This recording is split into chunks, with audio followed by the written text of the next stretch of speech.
Alrighty, we are back for the second session of the day. Have a drink. So, Termagants, they're up next. Hi, by the way.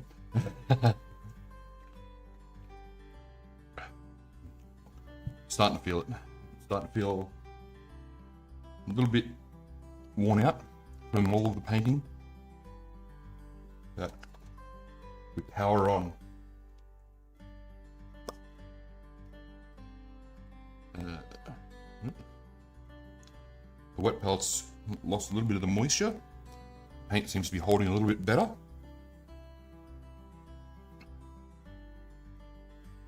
So that's going to be good for the second session. Sometimes if you've left your wet pellet sealed for too long, the moisture will really build up inside. And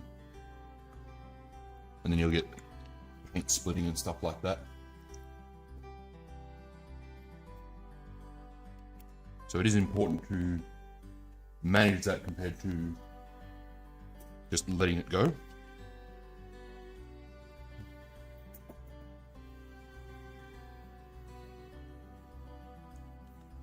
So first thing I'm going to get done, yes, we've got to get done with Termagants. But like we discovered this morning, I've painted brown in the wrong spot here. So I'm going to quickly put another coat of the Death Guard green here.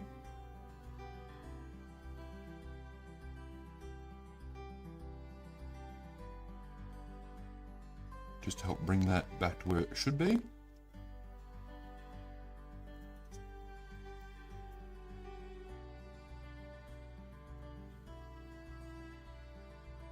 And then after this is dried later on, we'll need one more coat of Death Guard green, and then we'll do a coat of the Nurgling green, and then we can build up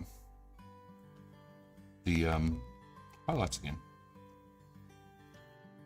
I can see now that I'm looking at it from this angle as well.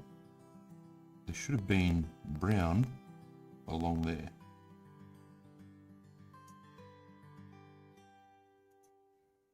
And there.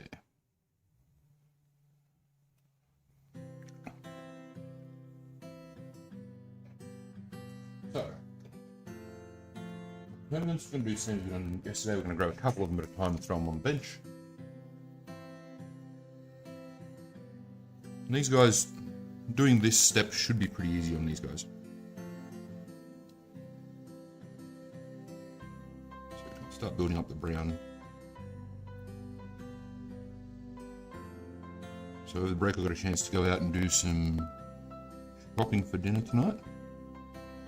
Mrs. has been going on about she wants garlic prawn steak for dinner. Or reef and beef, or surf and turf, or whatever you want to call it. My paint is still a little watery.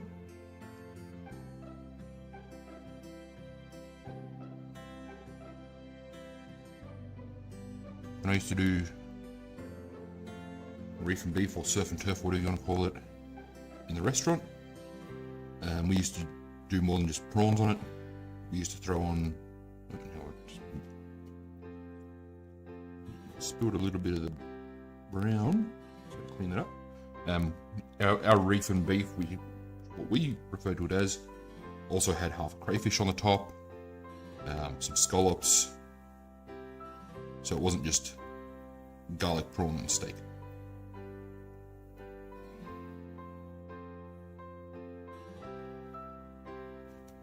Getting half a crayfish though is a bit of a task when we live this far away from the ocean and they're not really in season.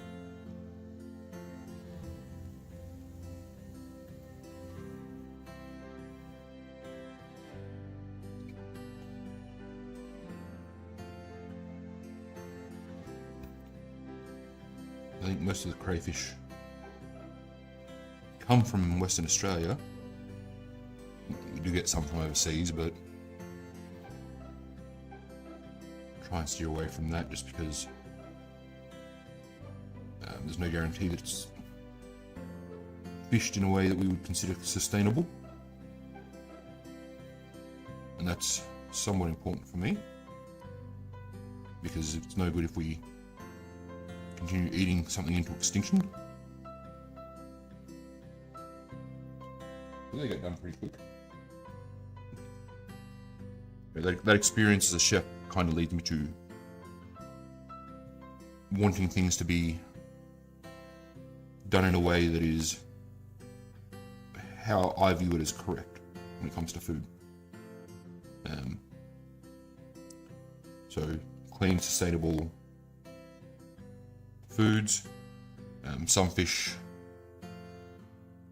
I typically don't eat seafood myself anyway, but you know, we have some issues with seafood causing a lot of pollution when it's farmed, like farmed salmon.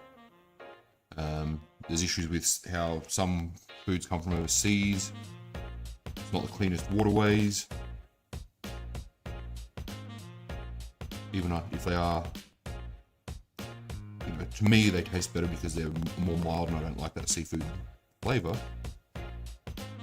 But I don't buy the seafood because, you know, the condition of the waterways and stuff is not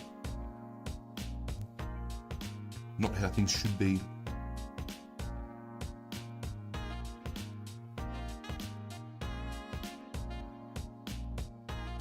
It's the same as when I do. There's a lot of different things I do here, like at home now that I didn't do in restaurants because I want to be part of that, doing things the right way. So instead of buying stocks when I can, I will make them. Because otherwise, the waste from the animal just ends up sometimes in landfills, sometimes in being used for, you know, fertilizer and stuff like that, which is great. But if I can reduce what goes into landfill, that's even better. So I go to the butchers and I buy 5 kilos of beef bones, make up a heap of beef stock, making sauces and stuff. I'll order chicken necks and stuff from the supermarket because not many people buy them. They're cheap and they make a good stock.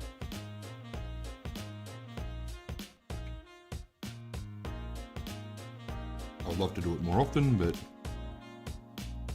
much like my painting, I don't always have the time to do stuff like that.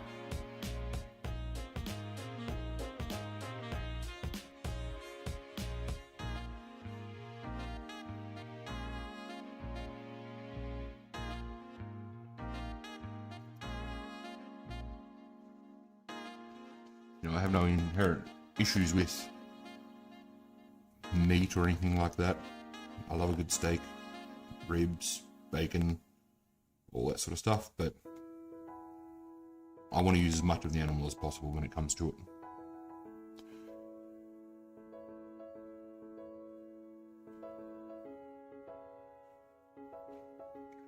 A little spill, tidy this up.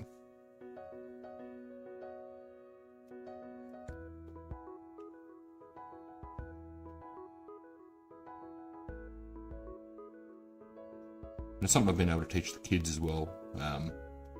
The oldest is about to turn 10. I've had him help me make a couple of stocks. He helps me with some of the veggies, so does the 9-year-old. If I wasn't so bad at keeping plants alive, I'd like to have a veggie patch in the backyard, but I struggle to grow grass, so that's not going to happen.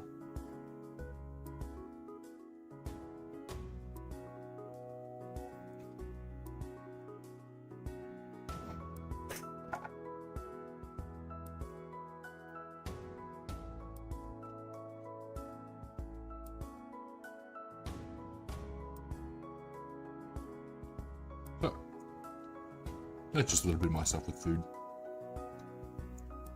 And part of it for me is because I used to be a chef, I do try and keep my knowledge and my skills going. My knife skills are not where they used to be. I don't think I'll ever get back to where they used to be. There's a difference between doing, 3 to 5 hours worth of knife skills a day to doing 3 to 5 hours worth of knife skills a week. there's going to be a natural decline there.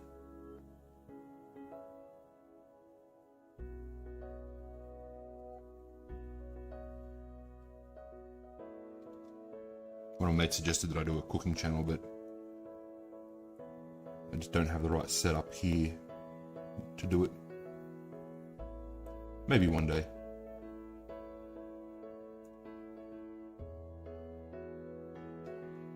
I'd also have to work out what I'm actually bringing. What am I bringing to YouTube if I added cooking to the list of stuff that I already do? Because there are people out there who do really fantastic jobs, and each of them have their own little thing. If you go to JKenji Lopez Alt, he's all about doing quick, healthy meals. If you go to Binging with Babish, or Babish Culinary Universe, it's called now. You know, a lot of their stuff focuses on getting down the basics and then using those sort of skills to recreate meals from entertainment, because they do stuff from video games now, they do stuff from anime now, TV shows, movies. I don't know if they've ever tackled a book.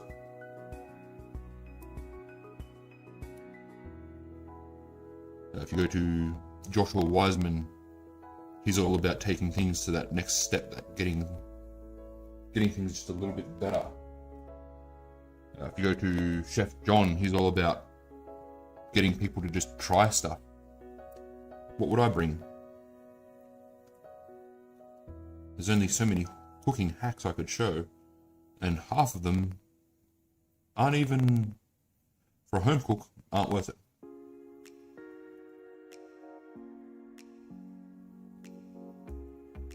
For a professional cook, there are lots of things that I can teach them about how to save time and how to get things done a little bit quicker and easier because you're under the time crunch. But that doesn't add much to a home cook, because most of those require equipment that you're not going to find in a home. The ones that don't require equipment that you wouldn't find in a home don't really save you that much time, unless you're doing it for 100 people.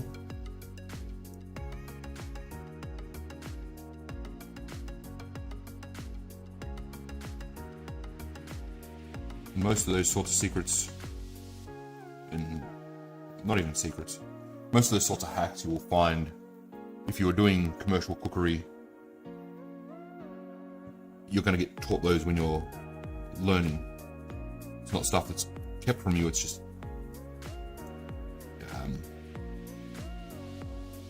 you've got to get it passed down to you, because you're using that sort of stuff every day.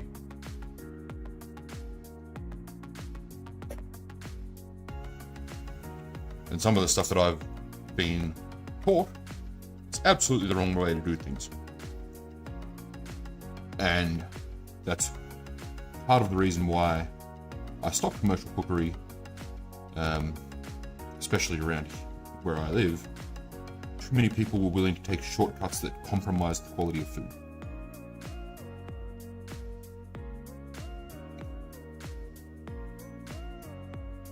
When I quit my last chef's job, the reason I'd quit was because too much of the food was coming in pre-made or being made to a poor quality, and I couldn't mentally keep dealing with that. And then came the physical issues that I've got with my back and knees, and that makes it really hard for me to stand up for a service. I might be on a feet for 3, 4, 5 hours at a time. I need to be able to sit down and stop regularly, and that doesn't work in a commercial kitchen.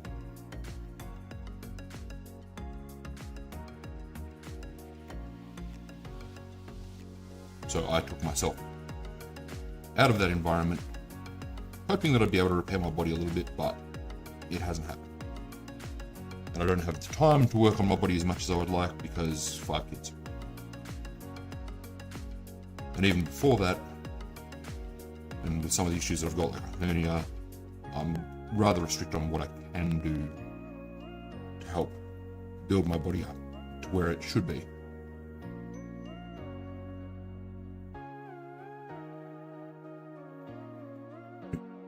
Over the next year, hopefully I'll be able to get, now that the kids are a little more settled in, I'll be able to work on that a bit more.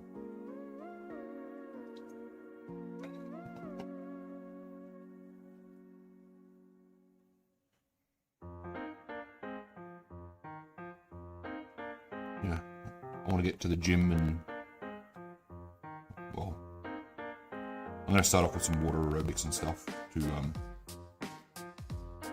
help lose some weight, get my core back in shape, then have a hernia operation to repair that. Hopefully I'll be able to get myself into a good condition. It's also hard with type 2 diabetes because the best medications that we can get for type 2 diabetes are very rarely available here.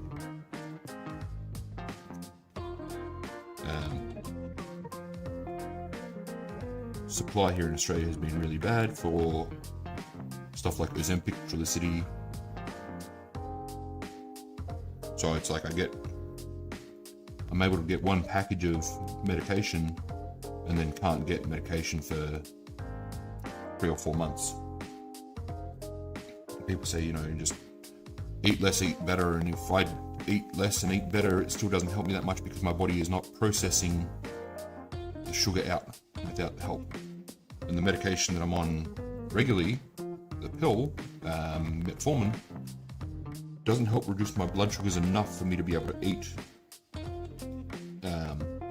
more than like 1 meal a day. And then at that point, my blood sugars too easily dip too low, and there's a whole flow-on effect of that with how that affects my mood of being around the kids, and it's not great. I get hangry.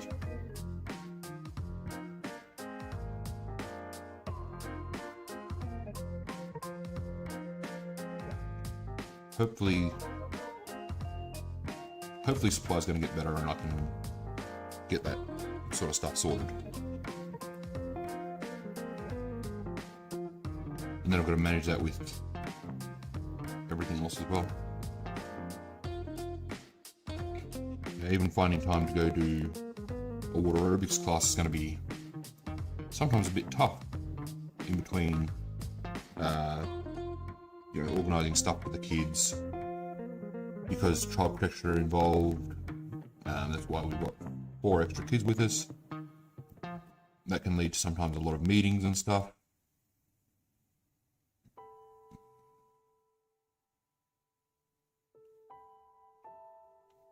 It can be hard to find the time between doing, sometimes we'll have 3 or 4 meetings in one day.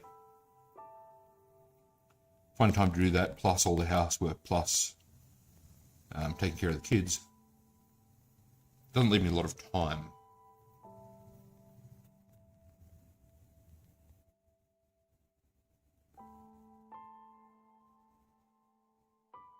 And there's always those comments on the internet about, oh, just eat better and you'll be fine. It doesn't work that way when you're dealing with diabetes, be it type 1 or type 2. Eating is only a portion of the solution.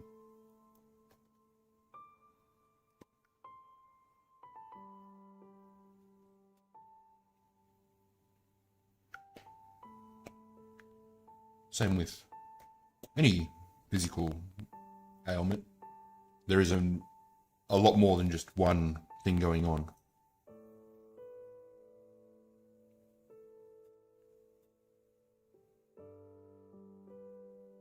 Unless you address all of those issues, so in my case, medication and food and exercise together, you're very much limiting the results on what you can reasonably expect.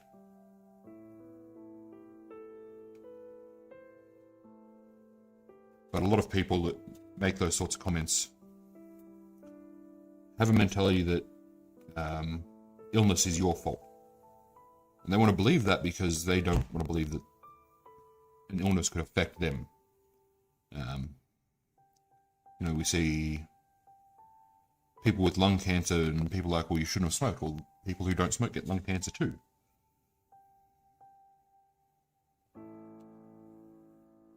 Look, I'm ranting again.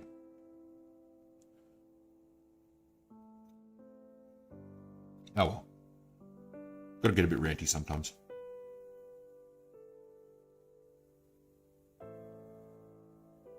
People just suck.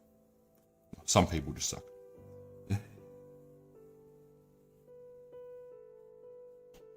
They suck the joy and life out of everyone else.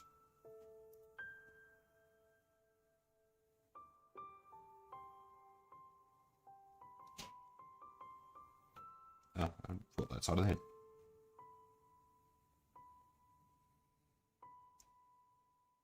So it looks like we're going to be pushing into day 3 on this. And I'm okay with that. If I can finish the carapace today, finish laying the dryad bark on the carapace today, that'll put me in good step for finishing the model tomorrow. I have until about 2 o'clock tomorrow before the kids start getting back. We have some kids back tomorrow, some kids back Friday. While they're here, it's going to be extremely difficult to try and stream because I'm back to managing time with them. There's naturally going to be an increase to housework because, you know, more dishes, more cooking. So it'll be rough to try and stream. I may be able to stream a bit during the day, but I also have to prep for the Saturday night. I'll get the table ready for Saturday night game stream. Friday night game stream, sorry. So if I don't get everything finished now, I probably will not be finishing it on stream at all.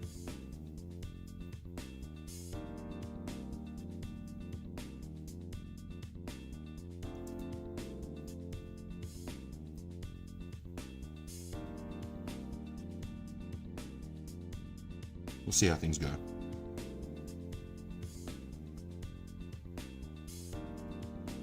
I'm going to push to try and get everything done on stream, because it'd be a shame to get this far on stream and then have to finish it all off camera.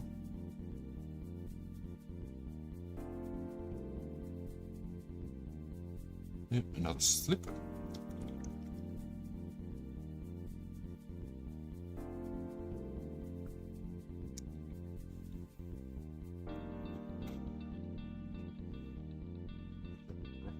In.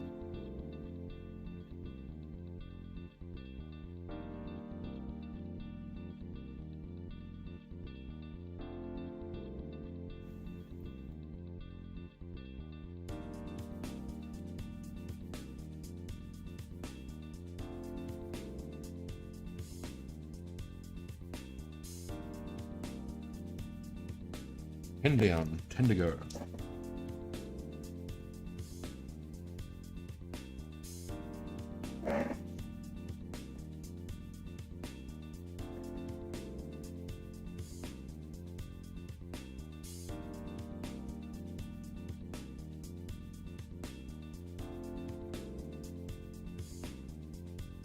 Once things go back to school,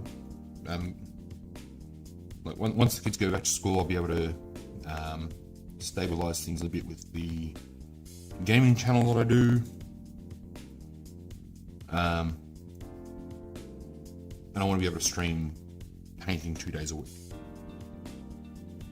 for 1 to 2 hours a day, try and set up an actual schedule. Of course, it's going to be, you know, I've got to work around meetings and not just stuff for the kids. I have my own meetings and doctor's appointments and stuff like that. If the, you know, a kid's sick, I wouldn't be streaming.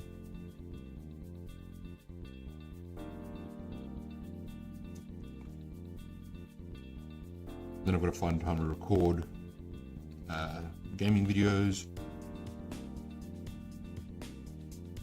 want to record some battle reports for both 40k and War Machine.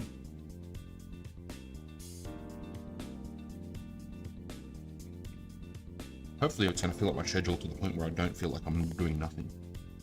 I've just got to find a balance between that and feeling like I'm overwhelmed.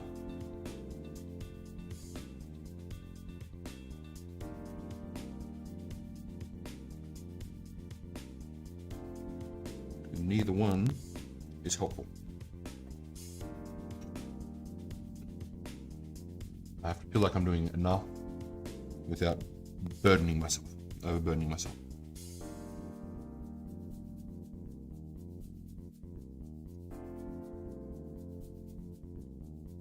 I think it's very important, and a lot of people forget that you need that balance in your life of time to relax and time to work. Even if you've got kids, you know, that's time where you're working. Not everyone's in a position where they can take, you know, take an extra day off work or something to be with the kids. So it gets very stressful very quickly.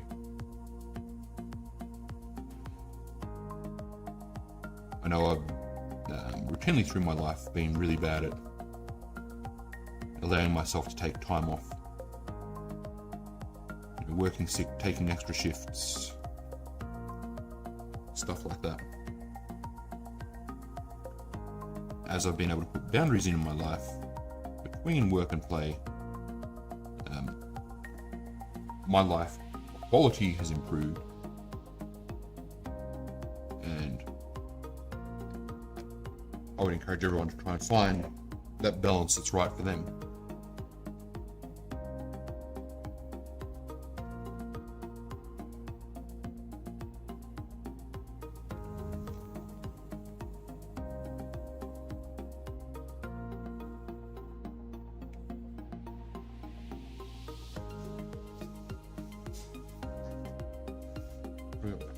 Eight.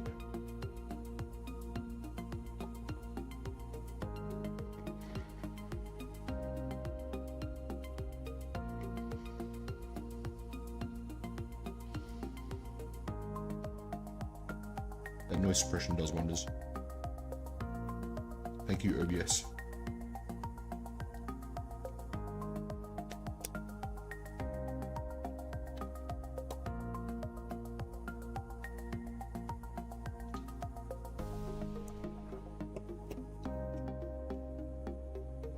I will do some testing when the kids do get home to see how much their noise carries through if I am streaming.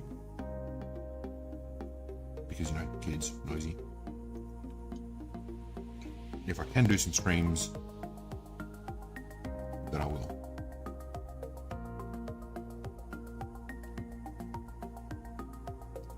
The reason we schedule our game streams for in the overnight is so that for the most part the kids are asleep, we don't have any issues.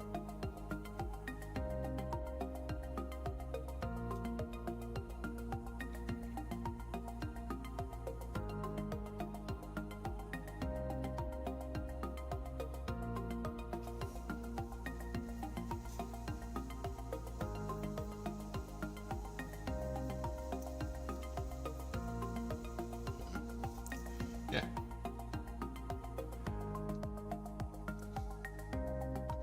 I think the next one I hit is the Tyrant. He's got a lot of brown on him because he is mostly a giant carapace shell floating across the battlefield, slinging psychic powers.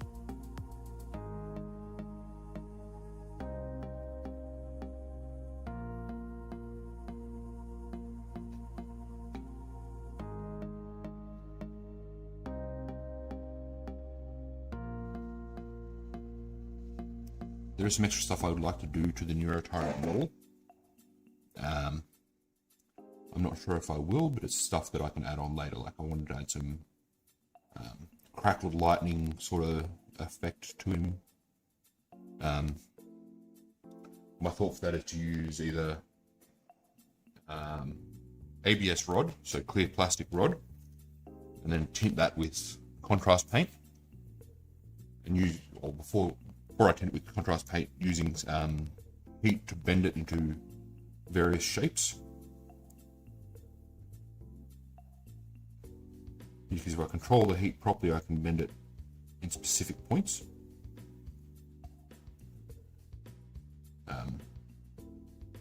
I don't have a vise. I may get one in the future. If I had a vise, I could heat up a very precise point and get a very sharp bend. I also don't have what I used in high school, which was a I don't remember what they called it, but it heated only a very thin strip. It had shielding on it to prevent heat coming up too much. So you could get very tight bends on acrylic and stuff like that. You just had to be careful. If you overheated it, you would end up causing warping. I have seen people do similar effects using a paper clip and then just painting the thing instead of trying to turn the clear plastic into a tinted version of itself. So that's an option as well. That would allow even tighter bends because I could control that with a pair of pliers or 2 pairs of pliers even. So I may at some point test that.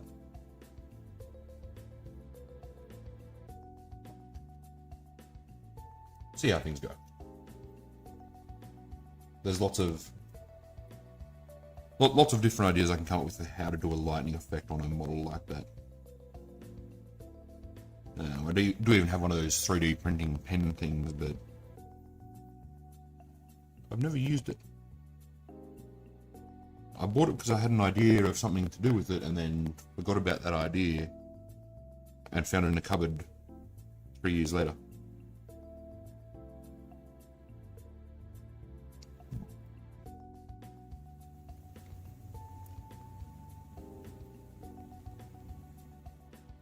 So, you know, maybe I could do something with that, but again, I just have to try some things out and see how it goes.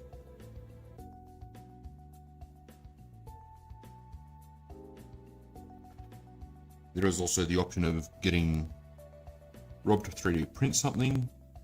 The attacks from the Neuro Tyrant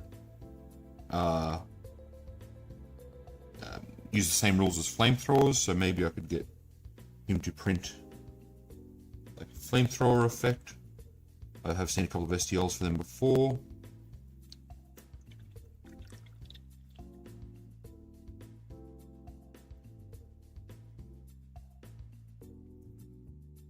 Circle this up.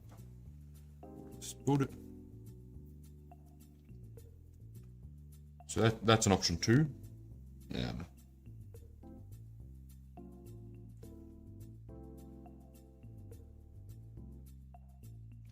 I've got to work out what stuff I want to buy for the army to fit a theme, because I'm going to do Tyranids for Arc 40k this year, because I try and take a different army each time.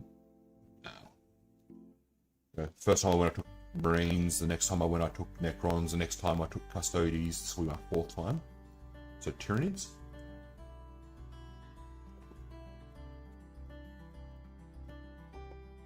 Also have Imperial Knights there, but they didn't even get taken out for a game in 9th edition. They're sitting there unpainted. Mostly unpainted. I had an idea for a colour scheme but I could never really make it work.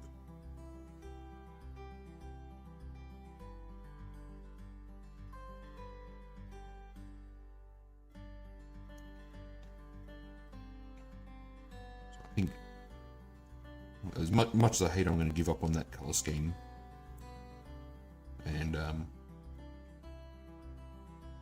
try and do something else with them.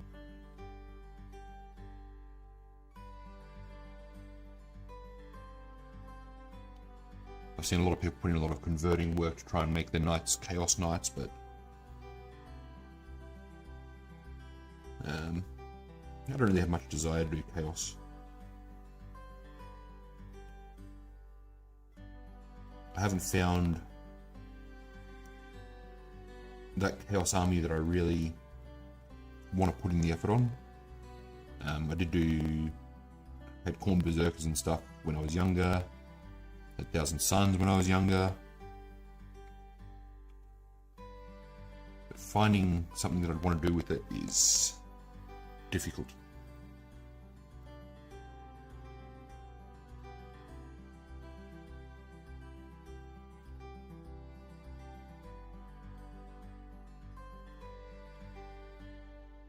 So, you know, I'll work something out eventually.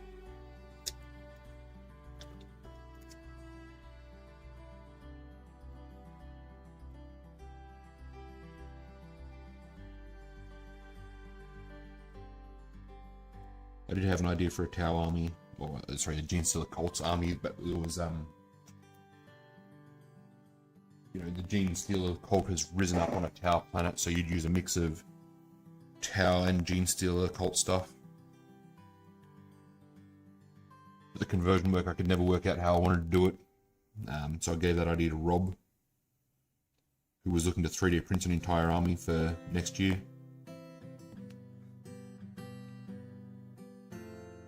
We'll see if he goes with that or whether he comes up with his own idea on what he wants to do for a Genestealer Cult army. He's already tossed around a few army list ideas, but hasn't really,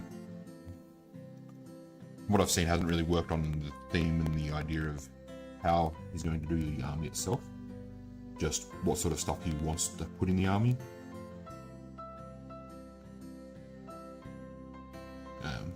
He has come up with some ideas for how he wants to base the army. And maybe that'll lead him into some other ideas. Aaron's already worked out he got the line. He's taking Dark Angels to Ark. There's no questions on that. He's done an amazing paint job on the line.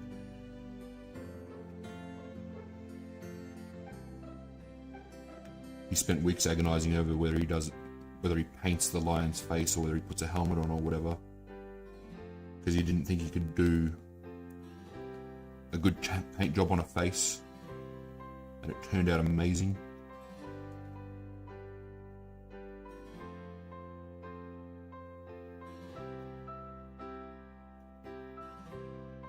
A lot of us were reminding him, you know, if you mess up, just paint the head separate. If you mess up, you can always go back and do a helmet later and stick it on.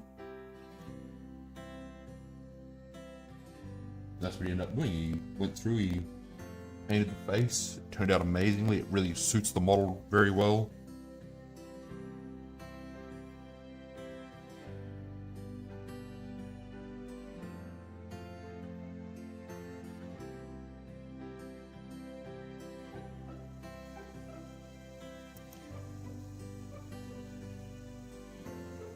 It'll be good to see him use the army next year. Well, it'll be good to see him use the army on stream at some point as well.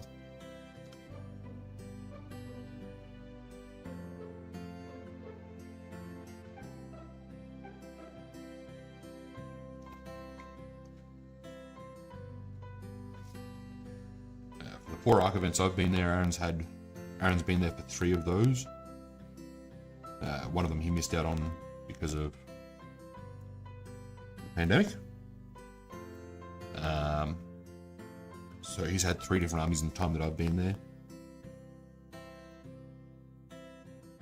He's done, what has he? He's done Thousand Suns, he's done Eldar. I don't remember what he took the other one. I know there was one he was sick.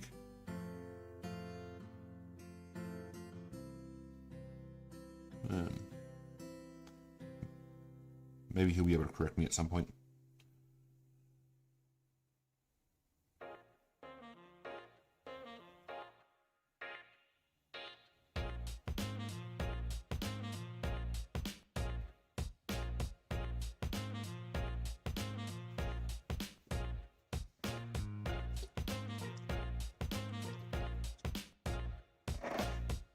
the Necrons, I had a lot of fun using the Necrons at Ark.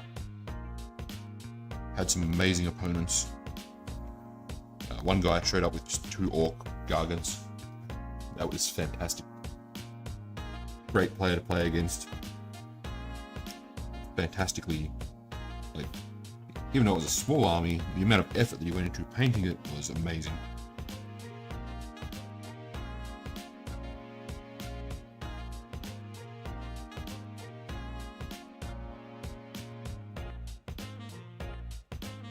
I didn't see what army he used. Oh, did I see what army he used this year? I don't remember what army he used this year. But he's one of the oldest veterans at Ark. He's been playing at Ark events and helping out with Ark events for 20 odd years or something.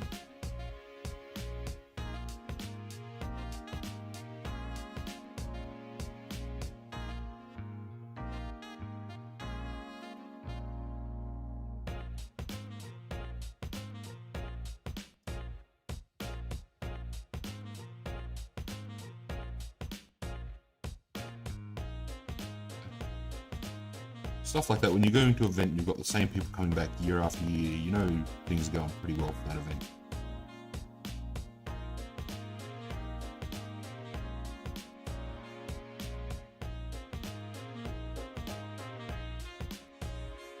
Especially when the people that are coming back every year are great people to play against.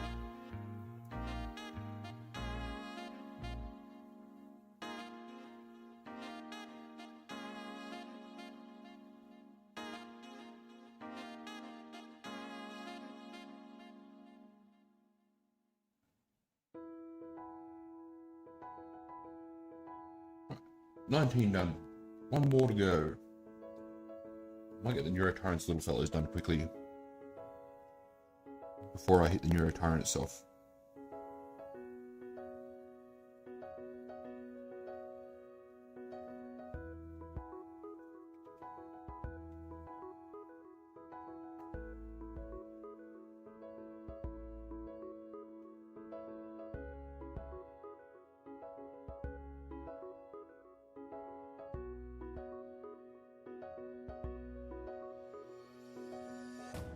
Oh, this one's done. We've actually only got 1, 2, 3, 14, 15 models to do the carapace on.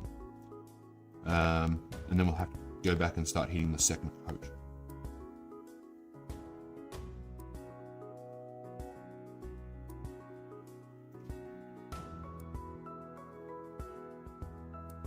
Because some of these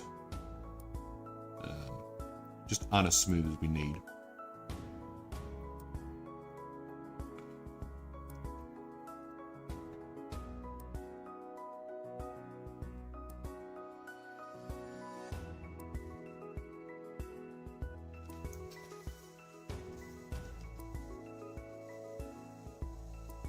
Also, at some point, I have to start working on a display base, a display board.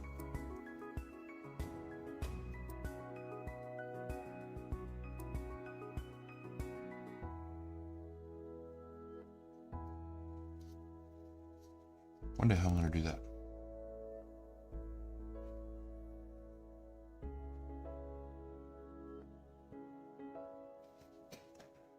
Whatever it is, going to have a low water effects for the swamp look that I'm going for.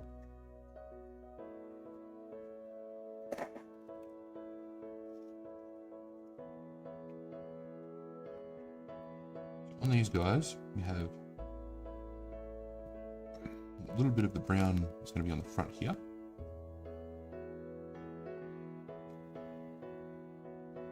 And then that sort of crown or halo around it. So all of this. And then the brain is going to be blue like that. So it'll be painted white and then put contrast paints into it.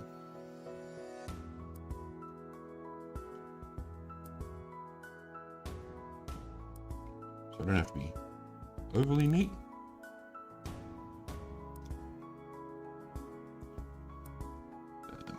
one of the joys of the vortex mixer is using whites isn't anywhere near as painful anymore.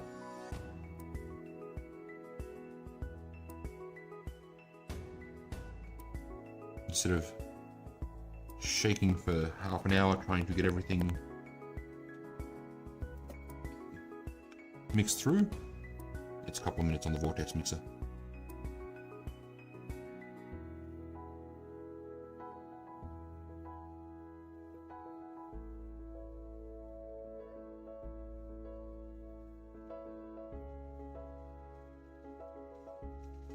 And I just have to be very careful on where I put the white, because I don't want it spilling too much over onto the browns. So, little dude one.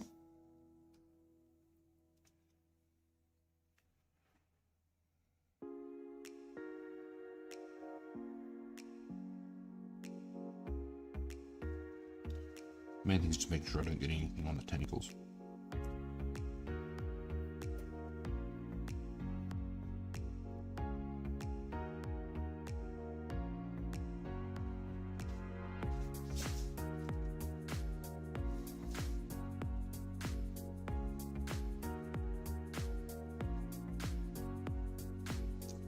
When I do get to basing these guys, I'm not going to be trimming off the pegs.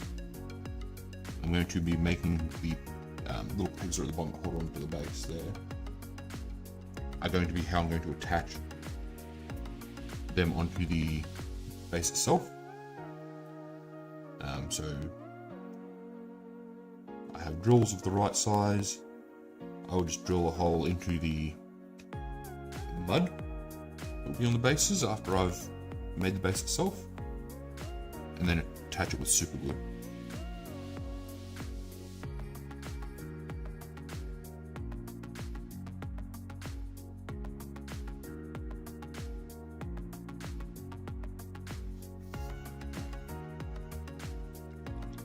Cleaning this brush up a bit.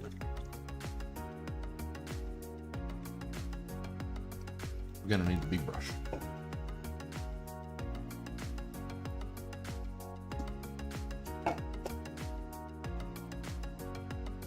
The brain bug.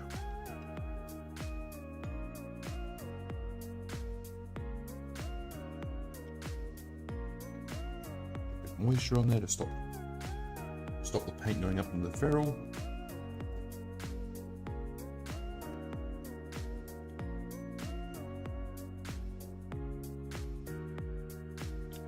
We've got the underside to do as well as the overside.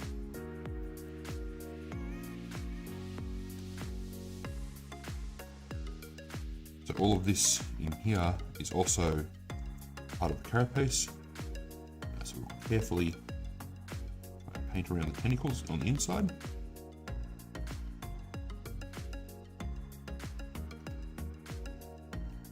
I don't have to be too careful on covering every little bit of detail because, you know, from there you can see that there's brown in there, but we're not going to be turning the model all the way upside down to see things. At least I hope no one's going to pick up my models and leaving them upside down.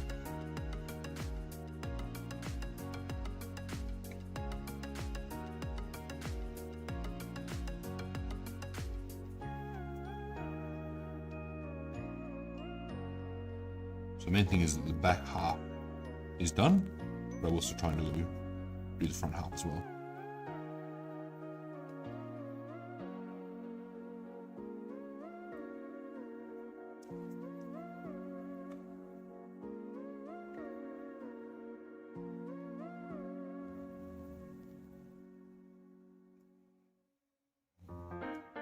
Break up a smaller brush to do that painting on some of the inside.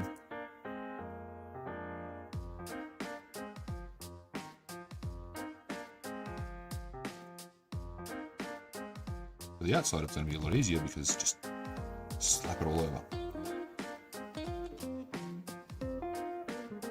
There isn't that many pieces where the green is going to be left exposed, which is why I didn't worry about shading and dry brushing a lot of the areas.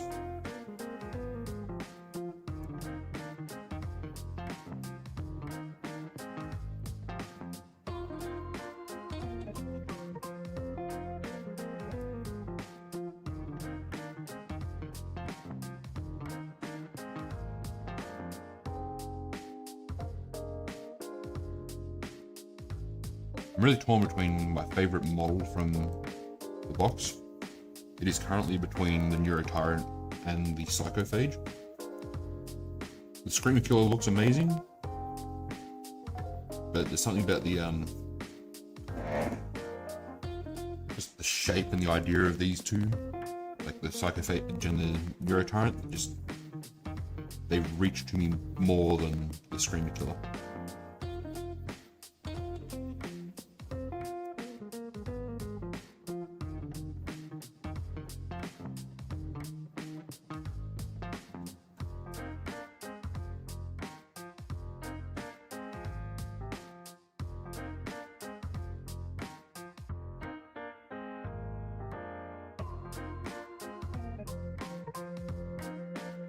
Maybe it's just the lines and how everything is that get me. How it all comes together in the final form.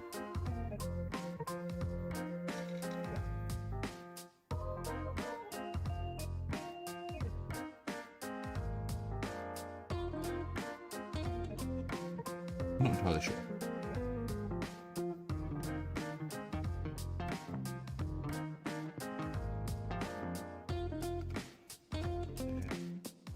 Side. Trying to get as much done with the big brush as I can, and then I'll move back to the smaller brush.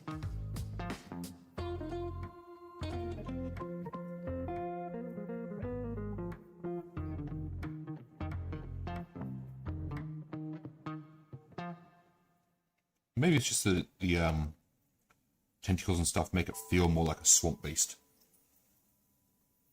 Since I'm going for a swamp theme, maybe that just fits a little bit more, and that's why it feels a little better in my brain.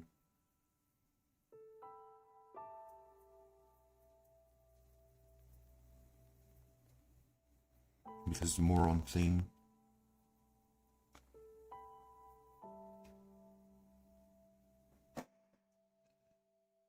That was the chair. That was not me, that was the chair. So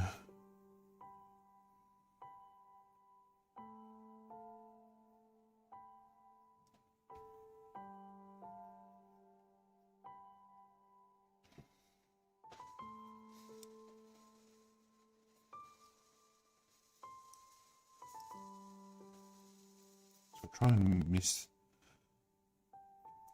See this little thing on the back on each side? It makes it feel like it's almost like a parasite attached, so I want to make sure that the tentacles going down stay in that green, because it feels like, to me, like it's a different creature.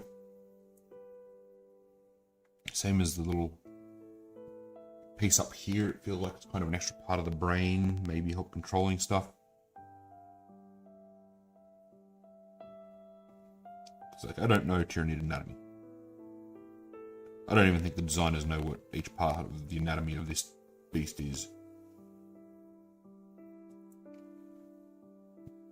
It's just about, does it feel right? Does it look good when they design it? I'm sure they do have some sort of a brief. You know, we're looking for a brain bug that helps all the synapse creatures control the swarm better, and you know, that sort of stuff, but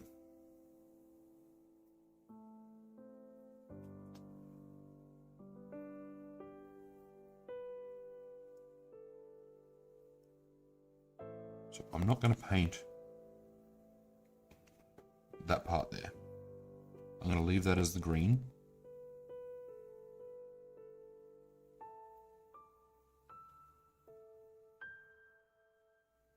Because that's going to be, there's not going to be a lot of the green on this model because of the giant carapace that it has. So in spots where I can leave it green, I will.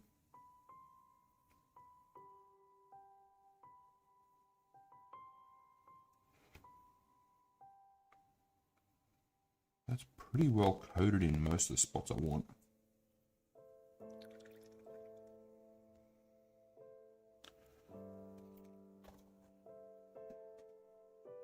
Add a little bit more and go back to the smaller brush so we can do some of the extra detail and get closer into some of these spots. That'll be easy to get into there, in between there.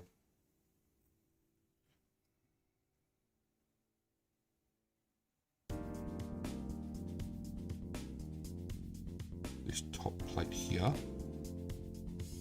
can be brown.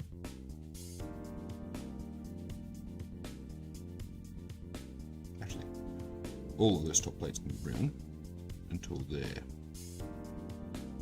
And then that will break into the tentacle.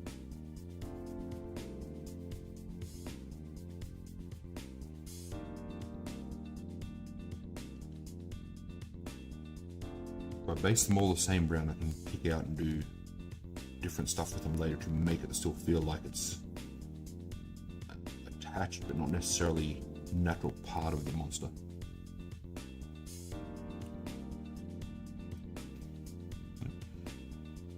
Also give me a chance to check spots like that where I missed entirely getting the paint there.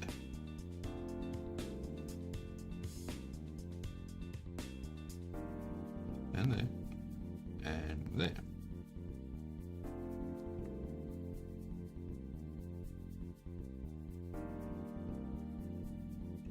Being able to take a look with a different perspective is always handy when we're doing this sort of stuff.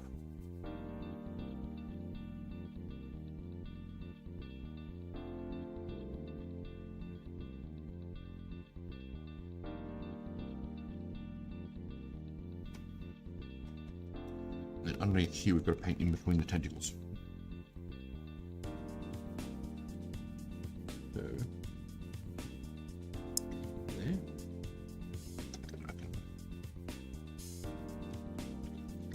I'm going to need to swap out some fresh water at some point. Paint that along there, just paint some water along there to help wash off the brown.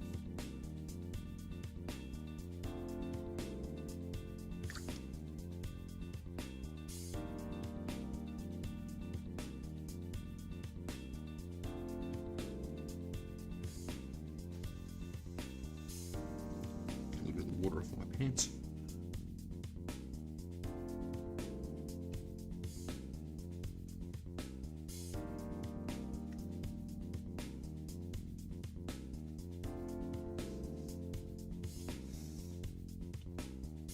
Couple of spots where it's a little bit tight in here.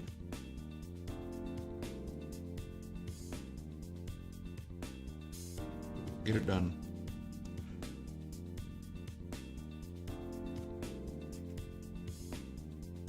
There, there.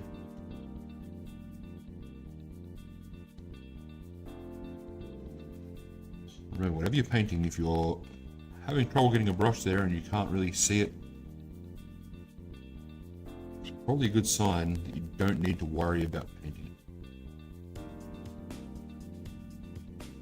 I hear a lot of people going about the Aquillas on Space Marine chests and how do you paint that once you've already got the bolter glued on. If you can't see it with the bolter glued on, don't paint it.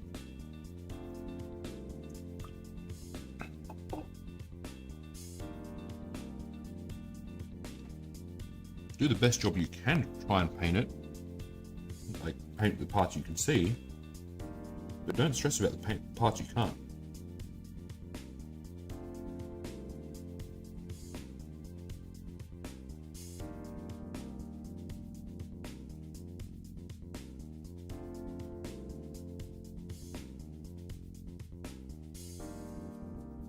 I can easily get my brush in here at the back to give it a more complete finish, just so that people don't, from behind and above, see down there. But I don't need to worry about painting the underneath of the exoskeleton too much, because no one will see it, hopefully ever, unless they watch your stream.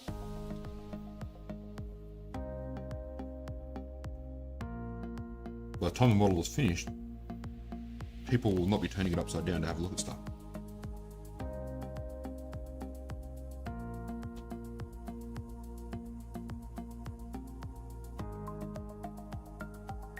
So, we have armor plate here.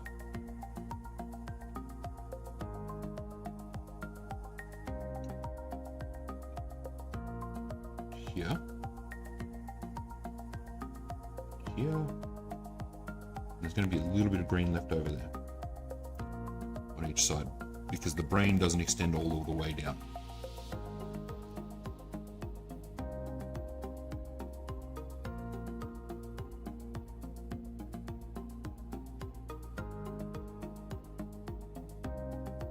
There are a couple of parts there that are, you know,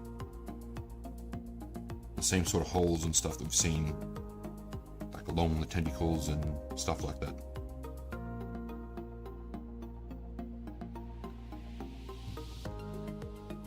There, needs to get done. There.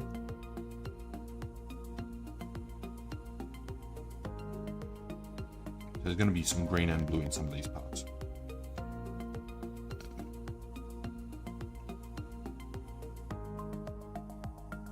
Some of this, like along this center line here, I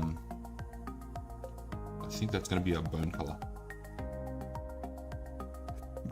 to help try and break up the look of everything.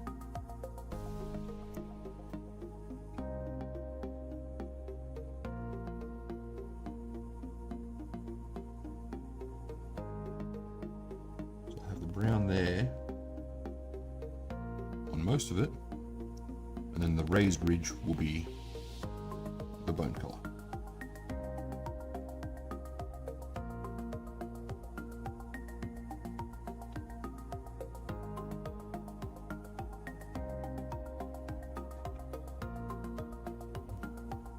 Same as the little, the reason I say this back looks like it's got a little bit of a parasite is because it's got little claws holding on to the back of it.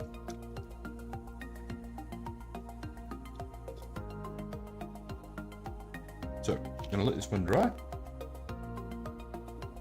and we'll start work on the neurons.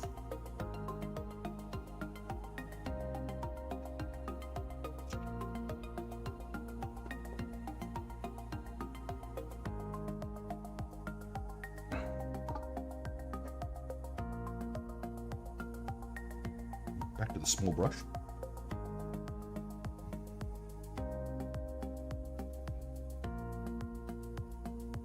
So we have a little faceplate here.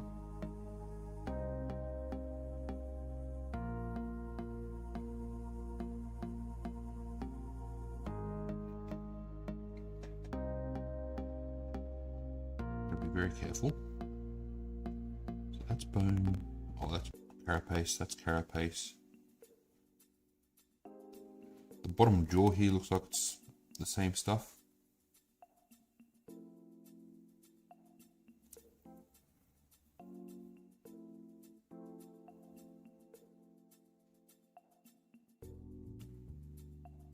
That is carapace.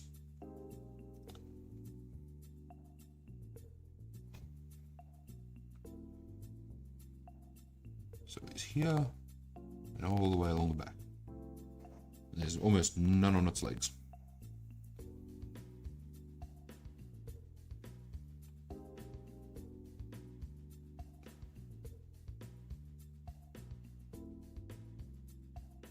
So these guys aren't going to get a lot of the spotting because there's just not much of the model that I can do that on.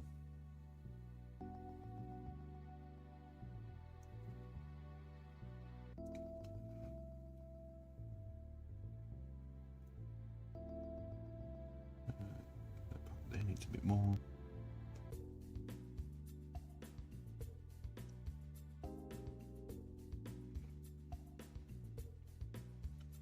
Yeah, there's not a lot of anything to the model, let alone carapace,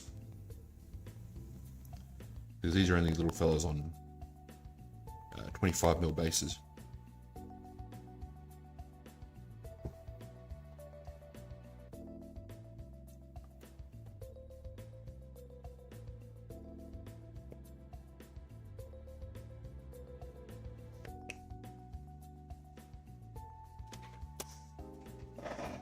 I think one of the more annoying things is going to be doing the mouth inside the like the inside of the tentacles and stuff for the psychophage. That's going to take a lot of detail.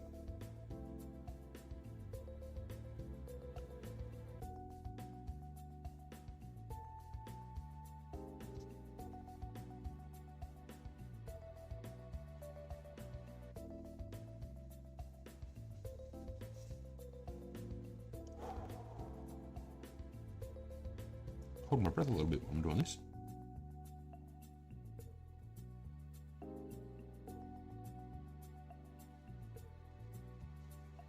Makes me feel like I should be using a smaller brush, but the smaller brushes I have are too small. It would take me far too long to get any progress done.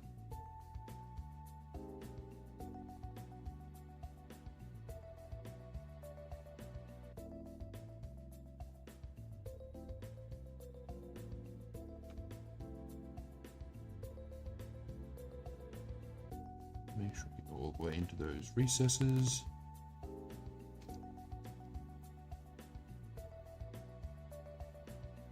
And all the way over the tail.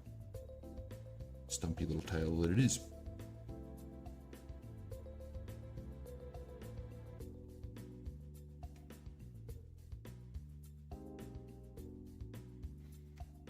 Two down. 9 to go. May get the big brain bug out of the way. So this fellow's got a lot more going in the way of carapace.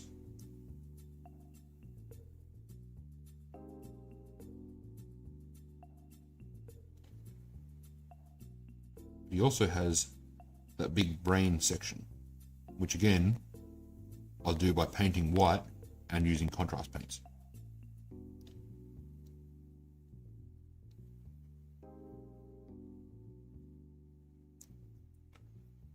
These little fellows, I might actually, instead of worrying about trying to do spotting on them, just give them a quick dry brush with a lighter color.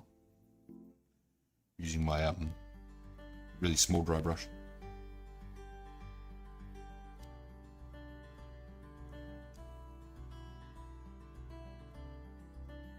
Because then that'll knock these guys out of the rotation a lot sooner.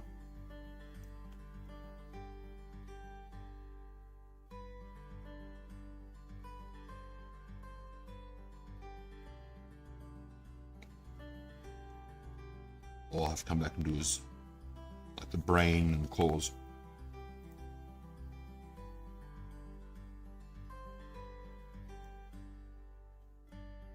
Rather than coming back and doing spots, then brains, then claws, then all that sort of stuff.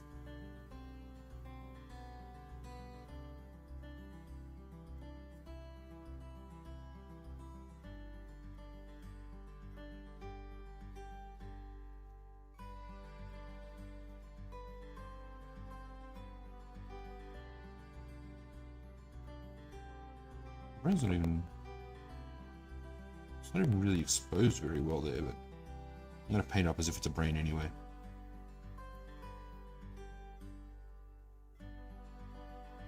It's hard to tell if it's a brain or whether it's supposed to be like smaller armor plating. But the idea that these guys extend synapse range makes me think of brain. You know? So that's what I'm going to do. I think it's just a matter of they're so small, these models, that it's hard to detail it as a brain from a sculpting perspective.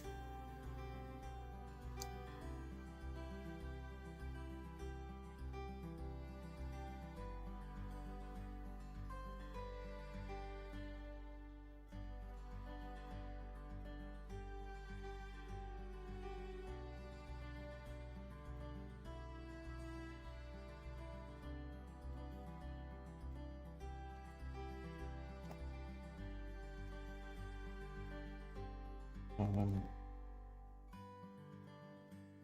10 past 3. All right. We are making progress. That is important for me.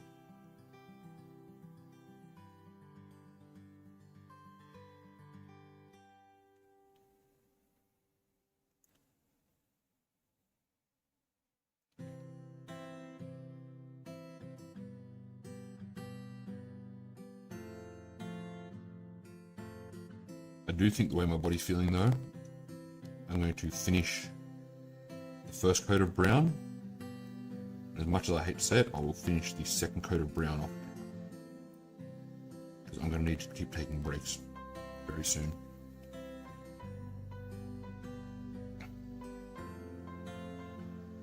And I can't keep pausing the video pausing the stream like every half hour to get up and go for a walk. So I do apologize, but we've gone through all of the first coat. I'll do the second coat off screen.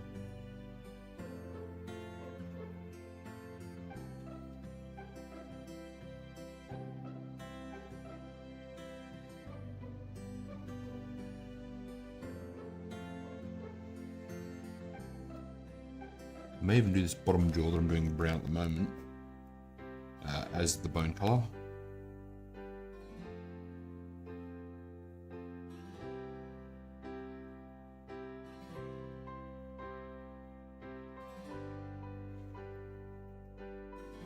Because otherwise these guys are going to look just too brown.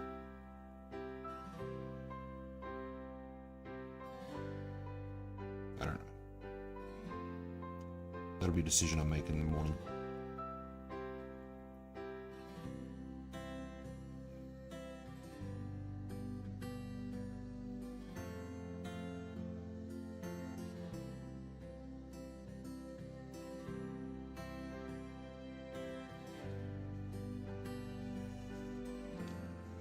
Unfortunately, there's physical limitations to how much I can get done.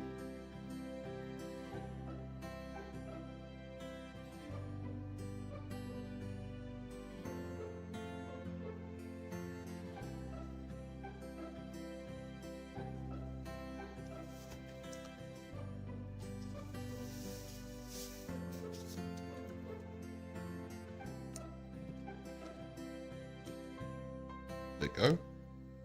Better. I'll still keep painting the bottom jaw as if I'm doing it brown. That way if I do come over with bone later, it's still the base of the right colour.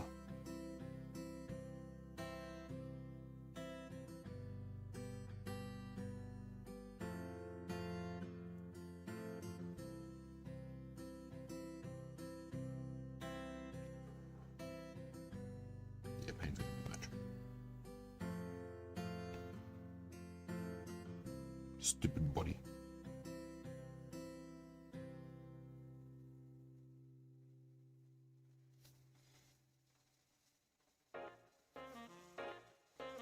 This is why I don't do a 24-hour live stream or anything for this sort of stuff. The one thing I'm surprised about is I normally start getting the handshakes a lot sooner than now.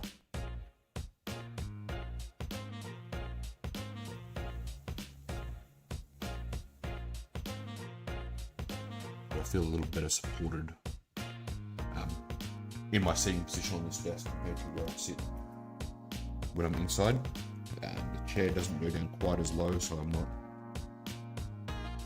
the chair inside doesn't go down as low, so I'm not able to brace effectively on the desk.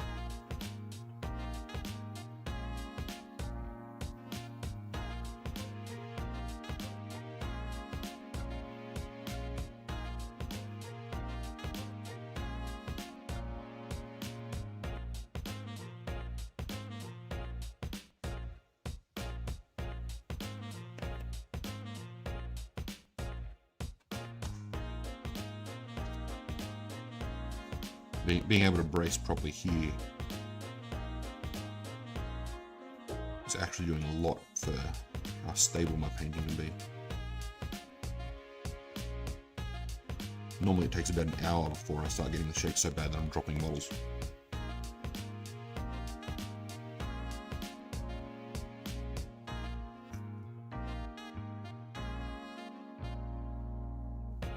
Being able to do like 1.5, 2 hours and not have that issue feels wonderful. I feel like a proper painter again.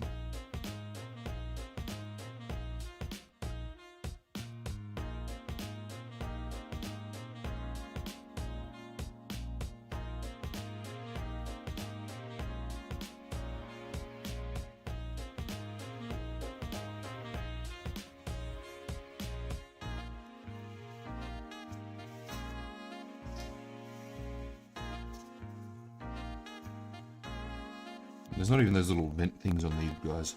That's how small the models are. You'll see over all of the other Tyranids. There's always those little vents over the exoskeleton and stuff like that. On the Screamer Killer, he's got it on the big vents on his back, he's got vents on his vents.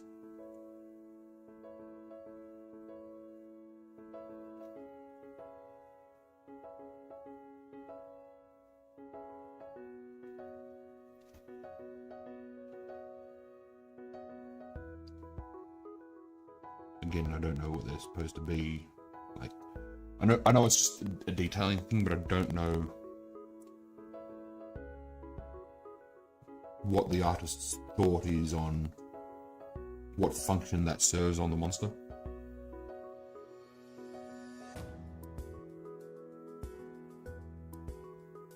Because as far as I'm aware, there's no like nuclear reactor inside a Tyranid that, or even a steam turbine or anything that would require vent to be on there. And a steam powered Tyranid would be pretty cool though.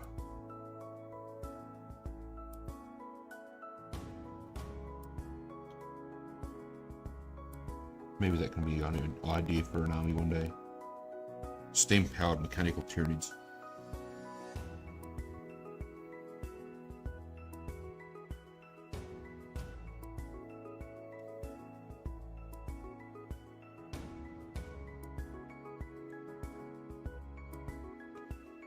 I have seen Andrew Long from Brisbane, manages the Mount Gravit GW store, has done a Tau army themed around Transformers.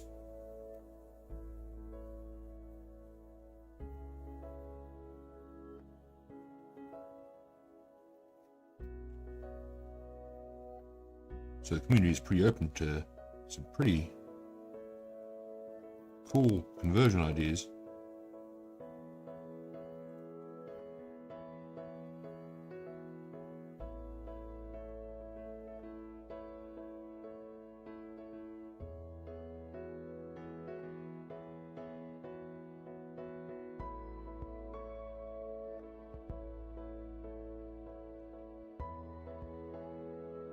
Who left to go and then off to the big psychophage.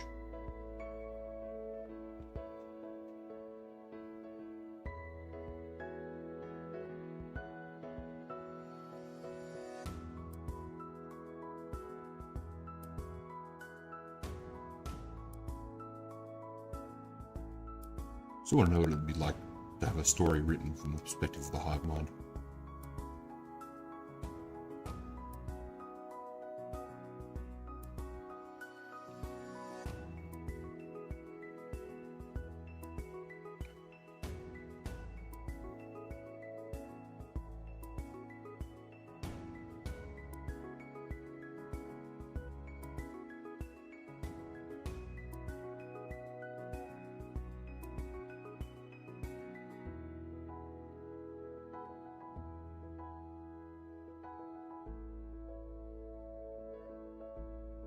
It'll probably never happen though. I think the best we'll get is stuff like Tigurius when he's tried to commune with a hive mind to hear about their plans and stuff.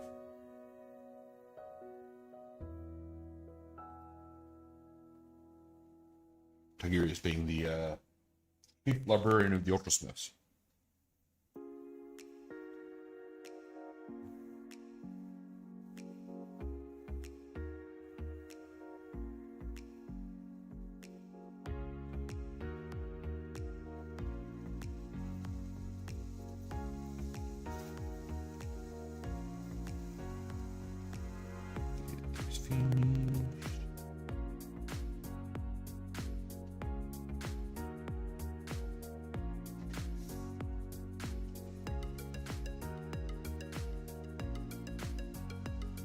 And yeah, these guys are just going to get a dry brush over their carapace.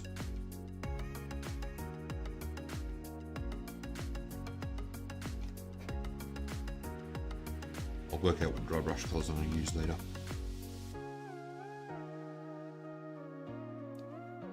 But all of the bigger models we'll get spotting.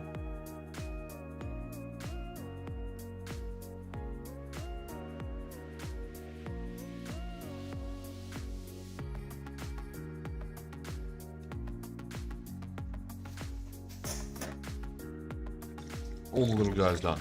The littlest of the little guys.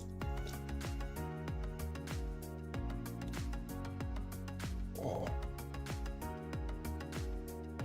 Body's feeling a bit tight. Psychophage.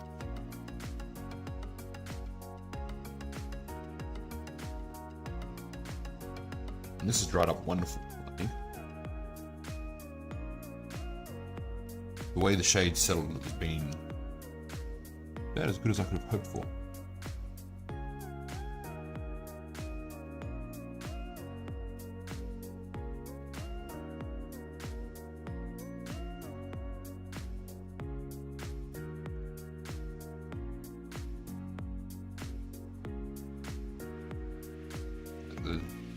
The mottled, fleshy exterior.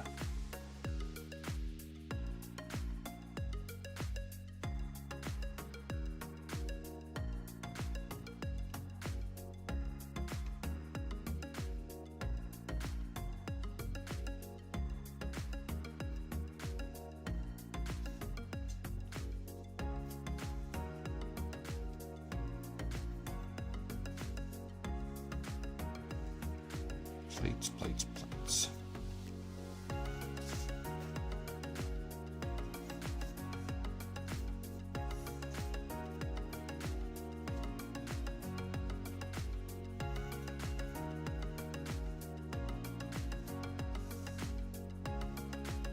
I think I'm going to leave those two green, because that gives a nice transition to the tentacles.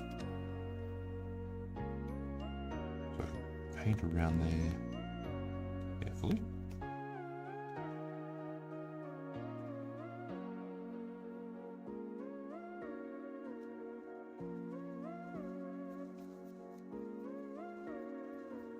That sure as well. Is this? Oh no. Yeah, you got tiny little eyes in under there. I thought for a second from the angle I was holding him that he didn't have eyes.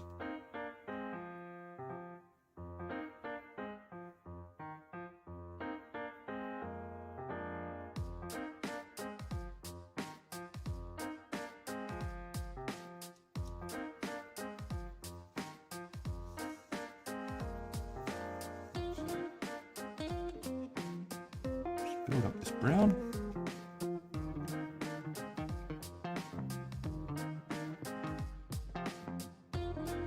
I love how much space is on the carapace here. How much I'm going to be able to do with it.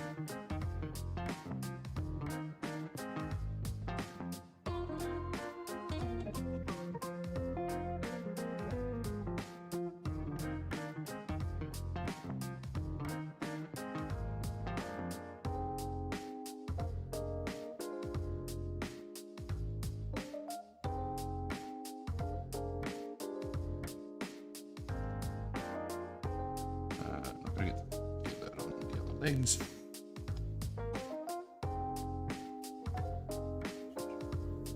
Gently around here.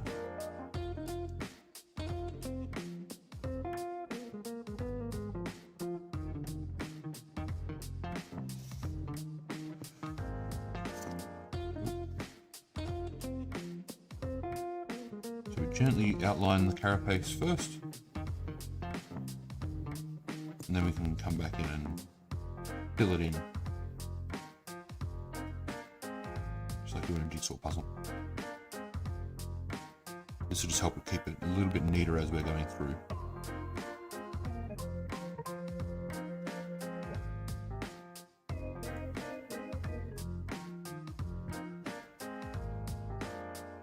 And then up the top, so this one actually does have stuff going at the top, like it's some sort of steam powered monster. So that kind of makes sense to me.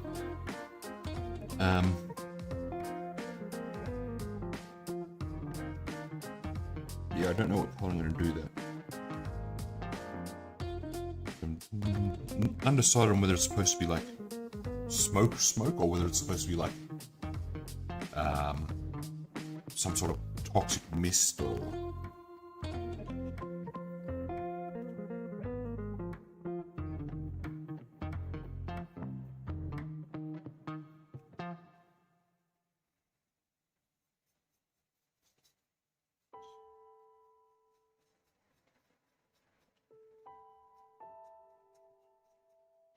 painting our way up to the top.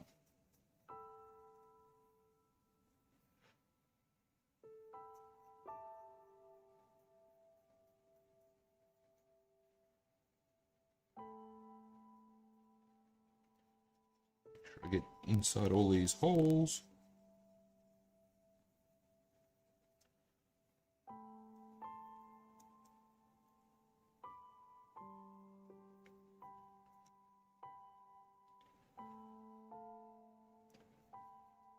So I'm not sure if I'm going to be able to stream tomorrow.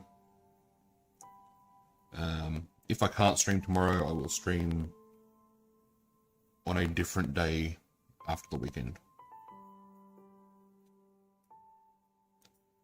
And I will not be progressing onto the next phase of the army.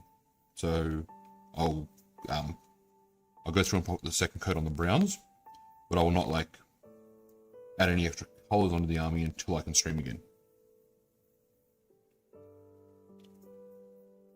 I also won't start putting together the second box set until this until this first one is finished, because I don't need that many unpainted models sitting in my pile of shame.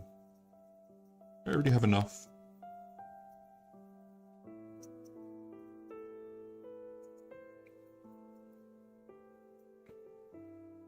But the joy of this color scheme is really, to me, that it's gotten me good results for minimal effort. There's nothing in here that's been technically difficult to do. Time consuming, yes, but not technically difficult.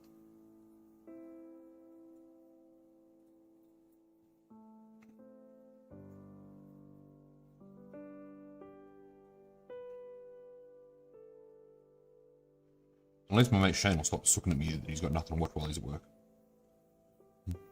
Until next week, when he runs out of stuff to watch at work again.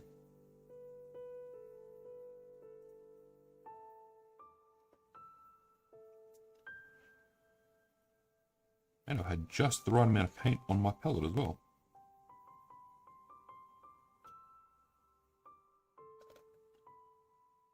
That little bit there. Double check everything around here.